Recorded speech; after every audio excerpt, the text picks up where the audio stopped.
at the Boomstick 23. He said Eldar's fan is hilarious. That got me to reminding. You remember another old school Live at the Bike player that used to always bring a fan to the table and fan himself?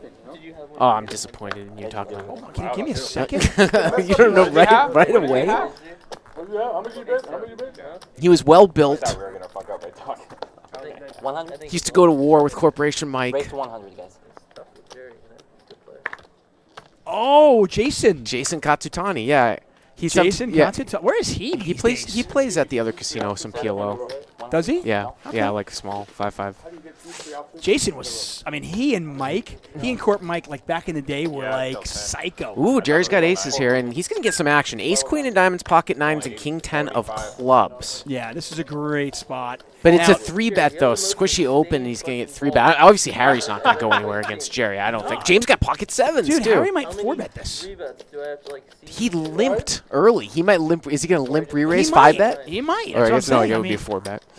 Oh, wow, James did not call. This is a new James. Not going to cold call with pocket sevens, is he, for 400? The old James might have. But Harry's going to call. Oh, Harry's. If an ace comes off or a queen high flop comes out, I mean, Harry's in a lot of trouble. This is where Harry gets, talking about playing moody, played a hand slow from up front. He's not going to fold. Now, Squish is in a tough spot because nines are too good a hand to fold, obviously. But he has to, at this point, with the player behind him and a player in front of him, he's got bad position, relative position.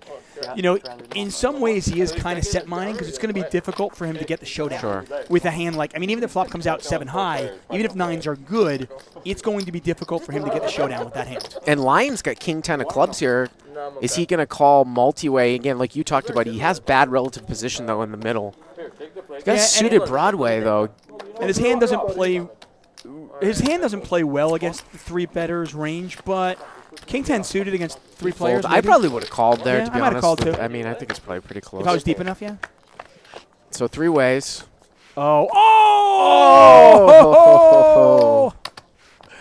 Let's see how Harry plays this. Now, like I said, Harry's a cagey player. He will. He'll play this in a manner that's going to be difficult for Jerry to get away from it. What is Harry's limp cold call of a 3-bet range from up front? Everything. Everything he would limp in with, so, I mean, pretty wide.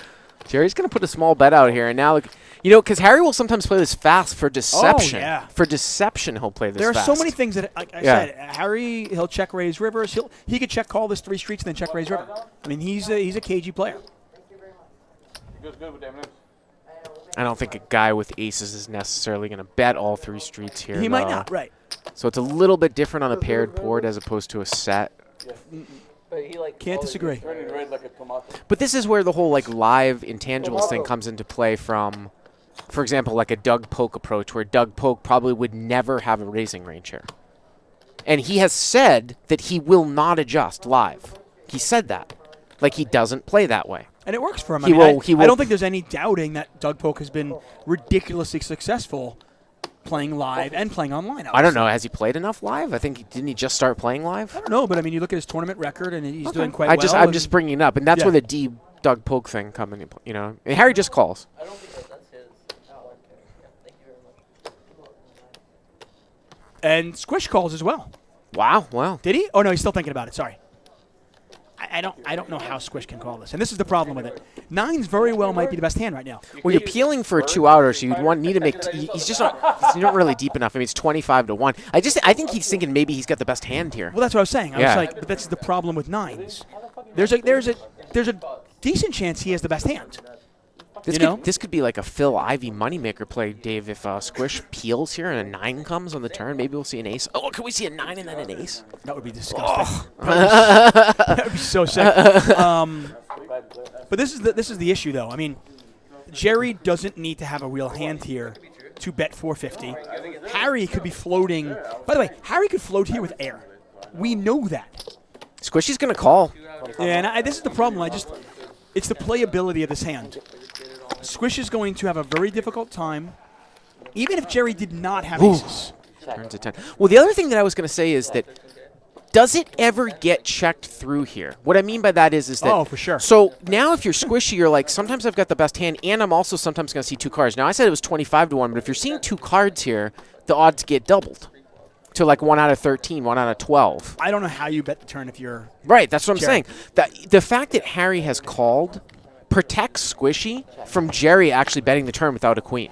So we rolled the river. The river is a 6. No, I look like an upside down 9. And I think that Squishy has to be able to figure out here that if Harry bets the river, it's a very... I just think that it's almost a non-bluffing frequency when Harry bets into 2 people at the end. You think so? 800 is I with Harry, I don't know. But yeah, I mean, with Squish calling, Overcalling, yeah. with Squish overcalling, Squish might Harry's, have kind of given away the strength of his hand by taking so long to call, too. Harry's going to have less Right. bluffs in his range here, Right. clearly, when you get Squish calling. Yeah. Like I said, Harry could float here with a hand like 5-4. Like Yeah. if Harry had like 5-4 of hearts or something like that, he might float the flop and see if he can just take it away, hoping that Squish folds. But when Squish calls, he'd be done with it more or less. And Harry's bet 800, so people are going to be getting about 4.5 to 1 here.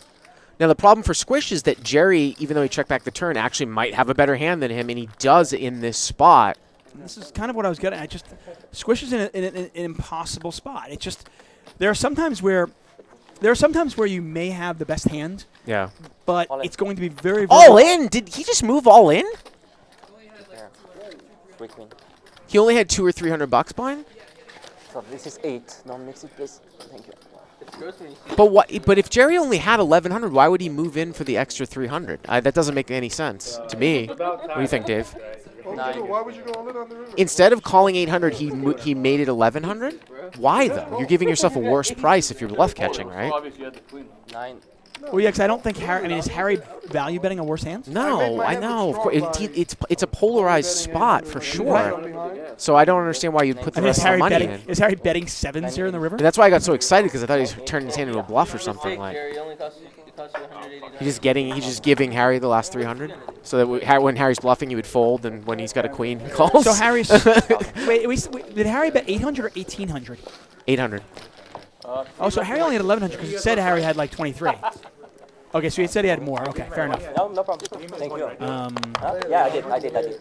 But why still though? Why would you move in for the I don't extra know. 300?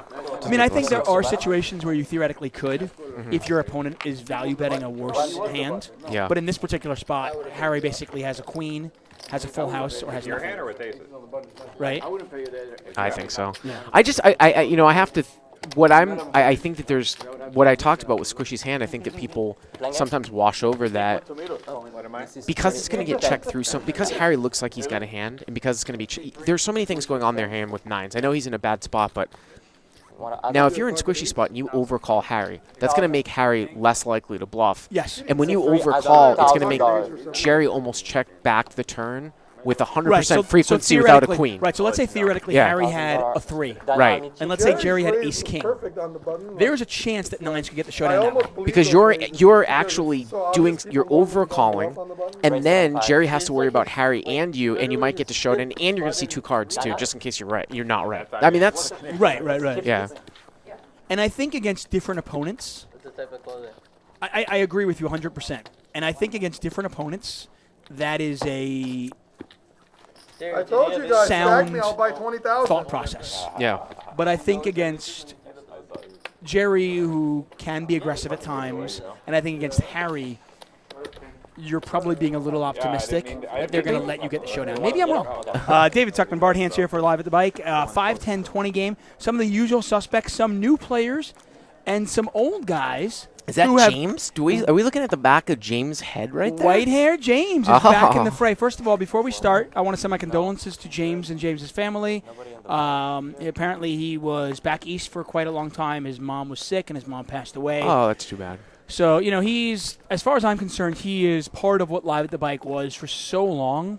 So, our condolences at Live at the Bike from our family to your family, James. We send you our thoughts and prayers. But it should be a really exciting summer, and the World Series of Poker. Are you going will be right in live the streams. beginning? I will Like- be in the beginning, yeah. Yeah. Are you going to play in the employees event? Yeah. I may. I don't know if I don't know if I can. Pineapple. Just from a time standpoint. Because I think that's on May 31st, which is like Yeah, on I don't know if I Wednesday. can. If I can, I probably will. Brian, are you going to play in the employees event? Oh, both big timers. I don't have time. It's not about big. I just don't have time. time. I'm sorry. My wife is 8.5 months pregnant. You're right. Ryan's wife's pregnant too. Actually, and at that point, by the way, my wife will be 9.5 months pregnant. Okay? My wife will literally be like 38.5 weeks pregnant. Yeah, that's true. And I'm just going to be like, hey, listen, not only am I working in Vegas covering the World Series, but I'm going to go a couple of days early and play an employee's event. $500 employees event. Peter's got pocket aces here. He's going to raise it up to 105 out of the small blind. You know what I'm talking about? Yeah, Peter's been fairly active. He Look, hasn't raised much. James going to call with 10-3 of clubs, limp under the gun and a call. and Oh boy. And this is kind of what I talked about. Oh Now, boy. 10-7 is a combination that could be two pair. Like somebody could very easily have 10-7 of hearts, 10-7 of diamonds, or 10-7 of clubs. Yeah. But with James, you also have to give him 7-3 and 10-3. Yep. 10-3 and 7-3 suited. And there's Wow, the and bet. Peter checked. And Israeli Ron bets his gutter. Now Israeli Ron bets the gutter with backdoor Is that hearts. going to somehow save Peter here? I don't Did know. James just call or he raised? Oh, but he min-raised, though. No way Peter can just fold to a bet and a min-raise. This is why I don't like to really play overpairs in this way. You're not really betting for information and no limit. You're betting for value. But when you play a hand in a non-standard way, it actually sometimes becomes harder. Yeah, you end up leveling yourself in a Yeah, situation. because I've We've seen- under-repped my hand. We've seen Phil Hellmuth do that, where he traps so much, he ends up folding. He check-raised all in. Well, he's not that deep. And I think maybe that's why he played it that way. Well, there's no way James can fold, right? No, I mean, no. This is a snap call. Yeah, He's I mean, blocking pocket tens. Small blind raised out of the. He raised out of the small blind. This is a snap. This is with that sizing. This is just like thank you, You want to know how much it is? love it. You have to call. And by the way, I don't hate because of Peter's stack. I don't. Oh, he's actually a little bit. I thought he was $2,000. He's a little bit deep for this. I thought he had $2,000. If he had $2,000, I kind of liked playing it this way. 29.70. 29.70. So he raised to 105. In $300 pot on the flop, he checked the flop. Ron bet 225. James raised to 450, and then he just check jammed. I don't know what James is waiting for here. Yeah, This is a snap call. Now Peter does not have the ace of spades in his hand, so maybe he thinks James could have some flush draws in his range. But when James raises here, he's going to have. I don't know what James is doing. This is a nit roll. It's fun to play live. And James is actually a 3-1 favorite. It's interesting because it's an overpair against two pair, right? Yeah, obviously Peter can catch a 7. Peter can catch an ace, and then whatever the turn card is, if it's not a 10 or a 3, he can catch that one as well. I just don't. I mean, this is almost looks like Ace King of Spades here. I guess. Oh he's yeah, I would thinking ace queen of spades, ace king of This spades. is what I'm saying. Like, I don't even think Peter raises pocket sevens from the small blind. He's going to limp along. You block pocket tens. Like, this is an overpair that's played wildly, which it is, or ace king, ace queen of spades all day long. I mean, I know we can see the cards, and I'm trying to, but this is this isn't easy. This is a fist pump getting it in. yeah. I mean, it's annoying, obviously, because if you end up losing to 10-3, it's like, first of all, So twice, guys. like, God, like, seriously, dude, you got 10-3? Yeah. And then second of all, why did you take so, like, right now, Peter has to love his hand. Oh, and he's drawing you two Needs outs an now. ace. Needs an Yeah. ace and only an ace. That's not an ace. They're going to run it twice? Yeah, they ran it twice. They're going to run it twice. See if he So. can catch the next one. A deuce, a 3, or an ace now on the river. I'm sorry, deuce, a 7. Well, it doesn't matter. It's a Or an 4. ace. Nope. House. And second one. Two pair. And